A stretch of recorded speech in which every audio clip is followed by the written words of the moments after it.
Hello everyone. आज हम लोग बेसिक्स ऑफ एमएस एक्सेल के 5th वीडियो सीरीज में हैं और हम लोग आगे बढ़ते हैं। पहले हम लोग यहाँ पे देख रहे थे कि हमारे एक्सेल सीट में जो ये स्क्रीन है जो हमारे सामने रहता है उसमें क्या क्या चीज़ें हैं, उनका क्या क्या मतलब होता है, वो सब चीज़ें समझे हम लोग। और हम लोग इधर से धीरे धीरे बढ़ते आ रहे थे सब चीज़ों को समझते हुए। हम लोग यहाँ अलाइनमेंट तक कर चुके हैं, क्लिपबोर्ड, फॉन्ट और अलाइनमेंट तक कर चुके हैं। इन चीज़ों का यूज़ कैसे करते हैं, ये चीज़ें हैं क्या, वो सब चीज़ें हम लोग जान चुके हैं। आज हम लोग नंबर, जो ये बॉक्स है, ये वाला बॉक्स, नंबर में क्या क्या है, इसको कैसे यूज़ करते हैं, वो सब चीज़ें सीखेंगे। तो उसको सीखने के लिए मैंने सोचा एक बेस्ट तरीका होगा एक एग्जाम्पल लेके सिखाना। देखिए हम लोग कैसे ये इन चीज़ों का उपयोग कैसे करते हैं, यूज़ कैसे करते हैं, वो चीज़ें अभी सीखेंगे। मान लीजिए ये किसी कंपनी का एक सैलरी स्ट्रक्चर है किसी भी महीने का, ठीक है।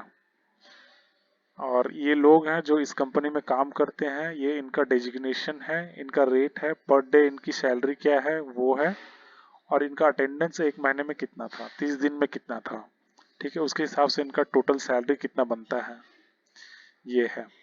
अभी देखिए मैंने पहले आपको बताया था डाटा अरेंजमेंट कैसे करते हैं, चीज़ों को अरेंज कैसे करते हैं, लिखते कैसे हैं। और अगर किसी ने वो वीडियोस नहीं देखा है, पहले का 4 वीडियो नहीं देखा है, तो वो आप देख लीजिए एक बार, आप इन चीज़ों को सीख लेंगे कैसे डाटा अरेंजमेंट करते हैं, ठीक है। फिर भी मैं आपको प्रैक्टिस के लिए और बता देता हूँ यहाँ पे। जैसे सीरियल नंबर हम कैसे डालते हैं एक्सेल में, वो मैंने बताया था। एक तरीका है कि 1 2 3 4 5 लिख करके, और दूसरा तरीका हम डायरेक्ट स्वैप करके। ये इस बॉक्स पे गए 1 लिखा हुआ है, 1 हम लोग मैनुअली डाल सकते हैं। जैसे यहाँ कुछ नहीं डाला हुआ है, मैं 1 सीरियल नंबर डाल दिया। अब क्या है, इस बॉक्स के कॉर्नर में आके ये प्लस साइन बना, तब मुझे डबल क्लिक करके इसको होल्ड करना और नीचे लेके आना है। ये सारा 1 कॉपी हो गया।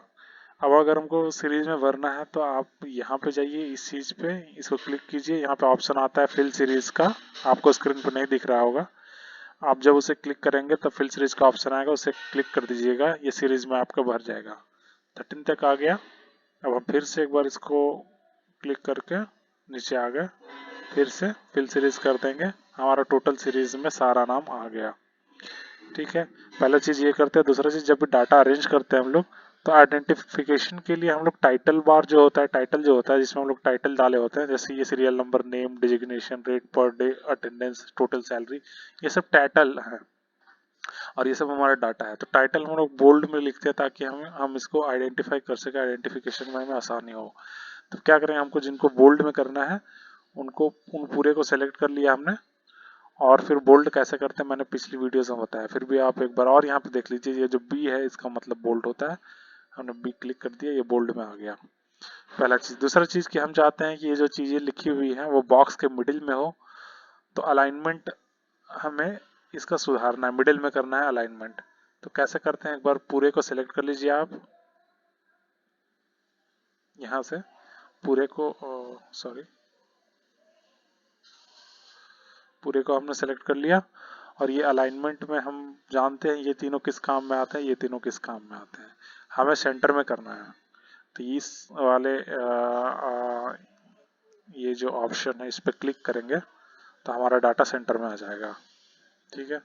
अब हम चाहते हैं कि जो मेरा डाटा है, टाइटल तो सेंटर में ले आए, डाटा भी सेंटर में आ जाए, तो हम पूरे डाटा को सिलेक्ट कर लेंगे और फिर से इसको क्लिक करेंगे, तो हमारा डाटा भी सेंटर में आ गया है। ये एक अच्छा तरीका है दोस्तों।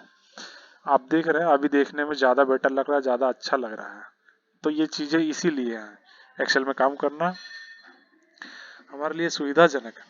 चीज़ों को हम आसानी से कैसे कर सकते हैं वो हमारे लिए, हमें एक्सेल में मिलता है, ठीक है। अब हमारा, हम चाहते हैं कि ये इसका, ये क्या है, इसका एक टाइटल, मतलब एक होता है टाइटल, इस पर्पस क्या है इस सीट को बनाने का, वो टाइटल हम इसमें ऐड करें।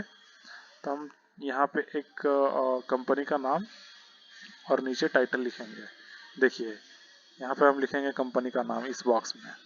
Suppose we have a company named ABC private limited, ABC private limited company है हमारी। अब ये अच्छा नहीं दिख रहा, अभी क्या करेंगे, हम यहाँ से लेकर के यहाँ तक इस पूरे सेल को मर्ज कर देंगे और हमारे कंपनी को सेंटर पे ले आएंगे। मर्ज एंड सेंटर मैंने बताया था, इसका यूज ऐसे करते हैं। अब ये चीज क्या है, उसके लिए हम आइडेंटिफिकेशन के लिए एक और टाइटल बार ऐड करेंगे। उसके लिए पहले हम इस बॉक्स को मर्ज एंड सेंटर कर देते हैं ताकि वो एक हो जाए पूरा, और हम यहाँ लिख देते हैं सैलरी स्ट्रक्चर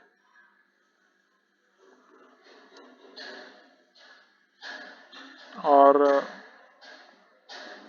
किस महीने के लिए वो भी लिख देते हैं, for the month of December 2022। ठीक है, अब हम इसे बोल्ड में कर देंगे ताकि ये भी देखने में थोड़ा ठीक लगे। ये हो गया, ये दोनों, ये एक बॉक्स हो गया, ये एक बॉक्स हो गया, और यहाँ पे नीचे दिए दिए हुए हमारे सारे डाटा। अब आते हैं आज का मेन टॉपिक में, ये चीजें क्या है, इसका यूज हम लोग कैसे करते हैं।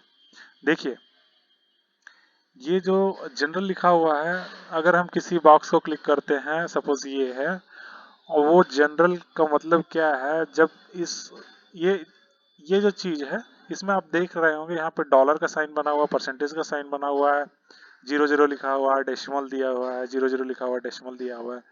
तो इससे क्लियर होता है कि ये जो चीज है, इसका एप्लीकेशन जरूर नंबर्स में होता होगा, और होता भी वही है, उसका एप्लीकेशन नंबर्स में होता है। सपोज मैंने इस बॉक्स को सेलेक्ट किया, जनरल में लिखा हुआ है तो जनरल में ही वो जनरल जैसा लिखा हमने वैसा लिख दिया। अब हम अगर नंबर डालना चाहते हैं, करेंसी डालना चाहते हैं, अकाउंटिंग डालना चाहते हैं, ये बहुत सारे ऑप्शन इससे यहाँ पे मिलेंगे आपको। अभी मैं बताता हूँ यहाँ पे जो दिए हुए हैं इनका क्या यूज है।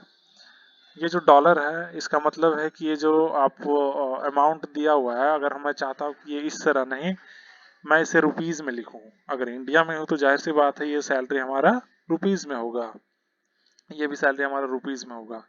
तो मैंने इस बॉक्स पे गया, रेट पर डे 3000, ये क्या है, ये देखने में 3000 लग रहा है, लेकिन 3000 क्या, हम चाहते हैं ये रुपीज का आइडेंटिफिकेशन मार्क्स इसमें ऐड करने के लिए। तो हम इस बॉक्स में जाके गए, इस बॉक्स को सिलेक्ट कर लिए, फिर यहाँ पे आ जाएंगे डॉलर, ये जो डॉलर दिख रहा है यहाँ पे क्लिक करेंगे।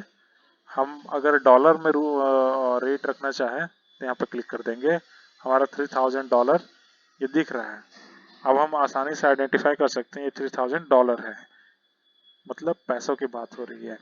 अब चूंकि हम इंडिया में है तो हमें रुपीस का साइन चाहिए, तो फिर से हम यहाँ पे जाएंगे और इसे क्लिक करेंगे। आपको यहीं पे नीचे में ऑप्शन मिलेगा रुपीस का, आप वो रुपीस वाला ऑप्शन जाके सेलेक्ट कर देंगे तो हमारा रुपीस में हो जाएगा। देखिए अभी ये रुपीस में आ गया। अब आप पूछेंगे क्या ये सब में करना पड़ेगा, तो क्योंकि आप अगर पेपर में किए होते तो सब में करना पड़ता, लेकिन हम लोग पेपर में नहीं, एक्सेल शीट में काम कर रहे हैं, ये स्मार्ट शीट है तो हमें कुछ करना नहीं है। बस ये जो पूरे को सिलेक्ट कर देंगे हम लोग, पूरे को सिलेक्ट कर दिया और फिर यहाँ पे जाके करेंसी सेलेक्ट कर लेंगे। जब इसे आप क्लिक करेंगे तो करेंसी का ऑप्शन आएगा, और करेंसी में जाके इंडियन करेंसी का साइन जहाँ पे आपको दिख रहा होगा उसको जाके हम लोग क्लिक कर देंगे, तो हमारा सब कुछ रुपीज में आ जाएगा। ये देखिए, अब साफ साफ पता चल रहा है ये 3000 रुपये है, 2500 रुपये है, अटेंडेंस डेज में लिखा हुआ है। और ये अब हम चाहते हैं ये भी रुपीज में आ जाए, तो हम पूरे को सिलेक्ट कर लेंगे, फिर से यहाँ पे जाएंगे और हमारा जहाँ पे रुपीज का साइन बना हुआ होगा उसको जाके हम लोग क्लिक कर देंगे, तो हमें सब कुछ आइडेंटिफाई करने में आसानी होगा और सब कुछ रुपीज में शो करने लगेगा। देखिए ये हो गया, इसका मतलब आप समझ गए। परसेंटेज का मतलब क्या होता है, जैसे यहाँ पे मैंने 100 लिखा है, मैं चाहता हूँ इसे परसेंटेज में लिखूं। तो 100% का मतलब क्या आता है? प्रति 100। 100 प्रति 100 का मतलब 1 हुआ। यहाँ पे जब हम परसेंटेज में क्लिक करेंगे, पहले बॉक्स को सिलेक्ट कर लिया, फिर परसेंटेज में क्लिक किए, तो ये हो गया हमारा 10,000 परसेंटेज। और इसका मतलब भी 100 हुआ। 100 100 का 10,000, क्योंकि जब हम लोग 10,000 को 100 से डिवाइड करेंगे, परसेंटेज मतलब डिवाइडेड बाई 100, तो 10,000 को हम लोग 100 से डिवाइड करेंगे तो हमारा 100 ही बचेगा। ठीक है, परसेंटेज का मतलब समझ गया। अब ये कॉमा का मतलब क्या होता है? अगर कोई भी वर्ड लिखा हुआ है, कोई भी संख्या लिखा हुआ है, जैसे मैंने कुछ ये लिख दिया यहाँ पे इस बॉक्स पे, अब मैं चाहता हूँ कि इसे 1000 के कॉमा में, 1000 का कॉमा हम लोग यूज करते हैं रुपीज को डिनोट करने के लिए। तो यहाँ पे कॉमा जब आप सेलेक्ट करेंगे तो देखिए हमें हजार हजार में कॉमा लग जाएगा इस नंबर पे विद डेसिमल साइन। ठीक है, कॉमा का मतलब ये होता है। इस डेसिमल का मतलब क्या है? ये दोनों का मतलब है डेसिमल के बाद हम लोग कितने अंकों को रखना चाहते हैं। ठीक है, तो यहाँ पे मान लिया जाए ये जो डेसिमल के बाद 2 है, 2 अंक है, मैं इसे बढ़ाना चाहता हूँ, तो इसे क्लिक करेंगे तो ये इससे डेसिमल घटता है। डेसिमल के बाद सिर्फ एक जीरो दिख रहा है और इससे डेसिमल के बाद जीरोस बढ़ते हैं। देखिए मैं जितने बार क्लिक कर रहा हूँ उतने बार उतना जीरो बढ़ रहा है डेसिमल के बाद, और मैं जितने बार इस पे क्लिक करूंगा डेसिमल का जीरो उतना घटेगा। अब मैं इसका एक और एग्जांपल आपको देता हूँ। सपोज मैंने लिखा 586 पॉइंट,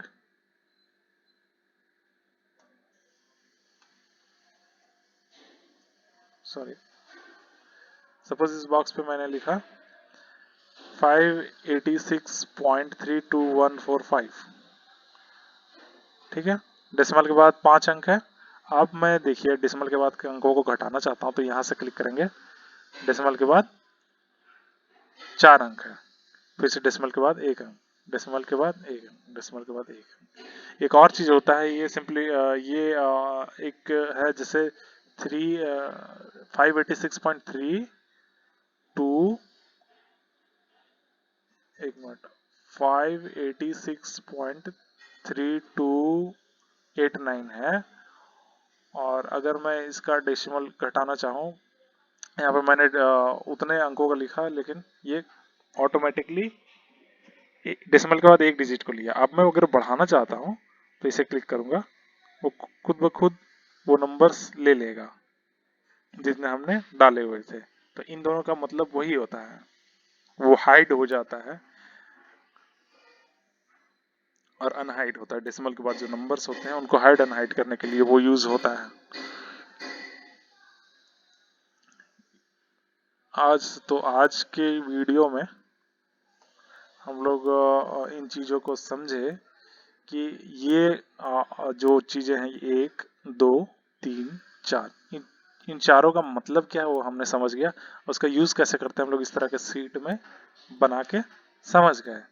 देखिए अभी अब ये जो स्ट्रक्चर है वो ज़्यादा बेटर लग रहा है। ये रुपीज़ का साइन नहीं था, ये डेसिमल साइन नहीं था, तो कुछ अजीब सा लग रहा था, डाटा का पूरा अच्छा से पता नहीं चल रहा था। मैंने और एक चीज़, जैसे डाटा हमने बना लिया, अब हमें इसे थोड़ा सा और अच्छा करना है, तो हम पूरे को सिलेक्ट कर दिए जितना दूर तक हमारा डाटा है, और हम चाहते हैं कि ये जो लाइंस बने हुए हैं उनको हम डार्क करें। तो इस चीज़ से करते हैं, यहाँ से जाके जब क्लिक करेंगे हमारा बॉर्डर्स बन जाएगा। तो इस तरह से हम एक डाटा शीट तैयार कर लिए और इन चीज़ों का उपयोग भी सीख लिए। तो आशा करता हूँ आप लोगों को ये चीज़ें समझ आई होंगी। नेक्स्ट वीडियो में हम लोग आगे पढ़ेंगे कि ये सब चीज़ें क्या है, इनका यूज़ हम लोग कैसे करते हैं। आज के लिए इतना ही, धन्यवाद। वीडियोस अगर आपको समझ में आ रही हैं, आपको अच्छा लग रहा है, आप कुछ सीख रहे हैं, तो वीडियोस को लाइक ज़रूर करें और हमारे चैनल को सब्सक्राइब जरूर करें। Thank you.